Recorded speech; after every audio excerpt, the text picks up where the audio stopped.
नमस्कार।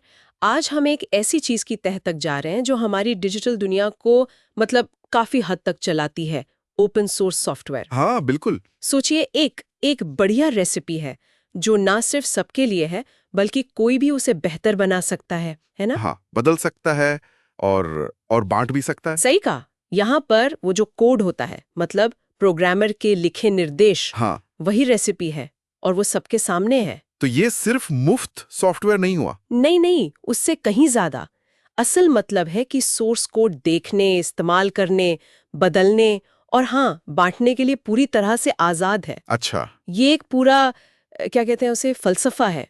सहयोग, पारदर्शिता और समुदाय पर टिका हुआ। और ये आज, अरे ये तो हर जगह है। मतलब फोन के ऑपरेटिंग सिस्टम से लेके वेबसाइट्स तक। जी, वेब सर्वर्स, ब्राउजर्स। और हाँ, एआई में भी तो आजकल कितना इस्तेमाल हो रहा है। बिल्कुल, हम लगातार यूज कर रहे हैं, अक्सर पता भी नहीं चलता। और इसका इकोनॉमिक असर खरबों डॉलर का बताया जाता है। हाँ, क्योंकि कंपनियां वो सब दोबारा बनाने से बच जाती हैं जो पहले से मौजूद है। चलिए आज इसी के दिल में उतरते हैं। ये कैसे काम करता है, क्यों इतना पॉपुलर है और इसके नियम क्या हैं वगैरह। जरूर। शुरू करते हैं इसके बेसिक प्रिंसिपल से। देखिए, सिर्फ कोड दिखा देना ही काफी नहीं होता। अच्छा। हाँ, एक संस्था है, ओपन सोर्स इनिशिएटिव, ओएसआई जिसे कहते हैं। उन्होंने बाकायदा ओपन सोर्स डेफिनेशन बना रखी है। उसमें 10 शर्तें हैं। 10 शर्तें जैसे कि आप कोड को बिना किसी भेदभाव के इस्तेमाल कर सकें, बांट सकें, और सबसे जरूरी, उसमें बदलाव करने की आजादी हो। ये सब पक्का करते हैं कि सॉफ्टवेयर सच में खुला रहे। ये दिलचस्प है, मतलब बदलाव की आजादी भी हो और जो ओरिजिनल बनाने वाला है उसके काम की वो अखंडता भी बनी रहे। इसमें बैलेंस कैसे होता है? हाँ, ये बड़ा जरूरी सवाल है। आप कोड बदल सकते हैं, उससे कुछ नया बना सकते हैं जिसे डेरिवेटिव वर्क कहते हैं। लेकिन साथ में ऐसे नियम भी होते हैं कि भाई ओरिजिनल प्रोजेक्ट की पहचान बनी रहे। जैसे आपको शायद बदलावों को साफ साफ बताना पड़े, या फिर बदले हुए वर्जन को कोई अलग नाम देना पड़े। समझ गई। तो फिर प्रोग्रामर इसे इतना पसंद क्यों करते हैं? क्या सिर्फ इसलिए कि ये मुफ्त है? मुफ्त होना एक बड़ा कारण तो है ही, इसमें कोई शक नहीं। खासकर स्टार्टअप्स के लिए या स्टूडेंट्स के लिए। हाँ, उनके लिए तो बहुत फायदेमंद होगा। बिल्कुल। अच्छी टेक्नोलॉजी सब तक पहुंच जाती है। पर बात इससे इससे कहीं ज्यादा गहरी है। ये ग्लोबल कोलैबोरेशन का कमाल है। ग्लोबल कोलैबोरेशन मतलब दुनिया भर के डेवलपर्स गिटहब जैसे प्लेटफॉर्म पर मिलकर एक सॉफ्टवेयर को बेहतर बनाते हैं। वो कहावत है ना, जितनी ज्यादा आंखें उतनी जल्दी गलतियां पकड़ में आती हैं। लेकिन क्या ये ज्यादा आंखें हमेशा सुरक्षा की गारंटी है? हमने हाल में वो एक्सजीटेल जैसी घटनाएं देखी हैं। वो तो काफी डरावना था। बहुत सही सवाल उठाया आपने। देखिए, पारदर्शिता सुरक्षा बढ़ा सकती है क्योंकि ज्यादा लोग कमजोरियां ढूंढ सकते हैं। ये सच है। पर ये दो धारी तलवार भी है। गलत इरादे वाले लोग भी तो कोड देख सकते हैं, है ना? हाँ, ये भी है। तो ये कोई गारंटी नहीं है। ये एक लगातार चलने वाली प्रक्रिया है। और हाँ, डेवलपर्स के लिए एक और बड़ा फायदा है कि उन्हें बने बनाए हिस्से मिल जाते हैं। Libraries, frameworks. अच्छा, जैसे बिल्डिंग ब्लॉक्स। बिल्कुल। जैसे OKHTTP या रेट्रोफिट इस्तेमाल करके ऐप बनाना। इससे काम तेज हो जाता है। और सीखने के लिए तो ये एक तरह की ग्लोबल कोडिंग एकेडमी है। रियल वर्ल्ड कोड देखकर सीखना, उसमें हाथ आजमाना। हाँ, और दूसरों से फीडबैक मिलना। अच्छा, अब ये सब जो लेन देन है, बदलाव है, इसे कंट्रोल करने के लिए कोई कानूनी तरीका भी तो होगा। बिल्कुल। और यहीं पे लाइसेंस का रोल आता है। लाइसेंस वो कानूनी दस्तावेज हैं जो बताते हैं कि आप कोड के साथ क्या कर सकते हैं और क्या नहीं। OSI इन्हें रिव्यू और अप्रूव करता है। ओके, तो ये कितने तरह के होते हैं मोटे तौर पे? मोटे तौर पे दो तरह के हैं।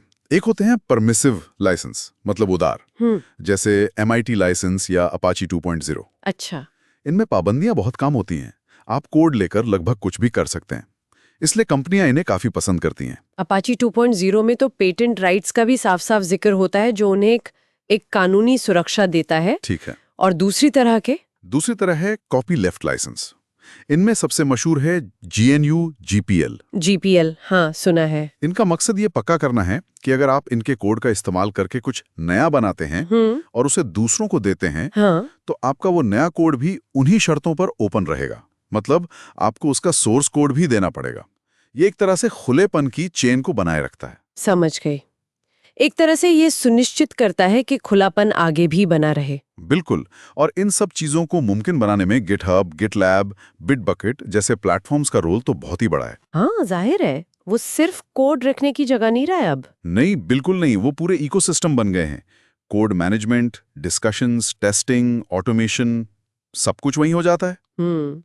इन्होंने दुनिया भर के लोगों के लिए कंट्रीब्यूट करना बहुत बहुत आसान बना दिया है। और इसके उदाहरण अरे वो तो अनगिनत है। लिनक्स, एंड्रॉयड, अपाचे, एनजिनिक्स जो ज्यादातर वेबसाइट्स चलाते हैं, Firefox, Chromium browser, Python, Git, और एआई में TensorFlow, PyTorch. WordPress, Docker, Kubernetes, list तो खत्म ही नहीं होते। और कमाल की बात यह है कि ये सब आपस में जुड़े हुए हैं।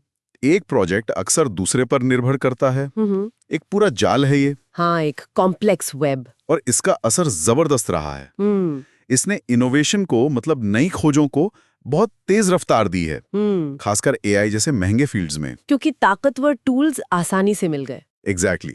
और इसने टेक कल्चर पर भी गहरा असर डाला है। सहयोग को बढ़ावा, पारदर्शिता, मेरिटोक्रेसी यानी योग्यता को महत्व देना। हाँ, ये वैल्यूज अब सिर्फ ओपन सोर्स तक सीमित नहीं है। सही कहा। और आर्थिक बचत तो है ही, अरबों खरबों की।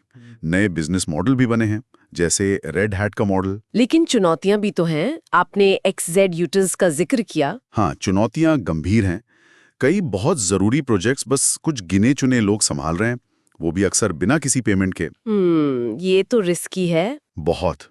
और हार्ट ब्लीड, लॉग4j या अब XZ जैसी घटनाएं हमें याद दिलाती हैं कि सिक्योरिटी और मेंटेनेंस के लिए सस्टेनेबल, मतलब टिकाऊ समाधान ढूंढना कितना जरूरी है। तो अगर हम इसे समेटें तो ओपन सोर्स सॉफ्टवेयर सिर्फ मुफ्त कोड नहीं है। ये सहयोग का एक तरीका है, एक ताकतवर डेवलपमेंट मॉडल है और हमारी डिजिटल दुनिया की, कह सकते हैं कि नींव है। हाँ बिल्कुल, जिसके गहरे आर्थिक और सांस्कृतिक मायने हैं। शायद इसकी जो अपील है वो बनाने की, सीखने की, मिलजुल कर काम करने की और आज़ादी की हमारी जो मानवीय इच्छाएं हैं उनसे जुड़ी है। बिल्कुल सही। और ये हमें एक बहुत जरूरी सवाल पर आकर खड़ा करता है। क्या? कि जैसे जैसे ओपन सोर्स सॉफ्टवेयर दुनिया के डिजिटल इंफ्रास्ट्रक्चर के लिए और भी ज्यादा अहम होता जा रहा है, ये कम्युनिटी अपनी खुली सहयोगी भावना को खोए बिना सुरक्षा, स्थिरता और जो नैतिक जिम्मेदारियां बढ़ रही हैं, उनके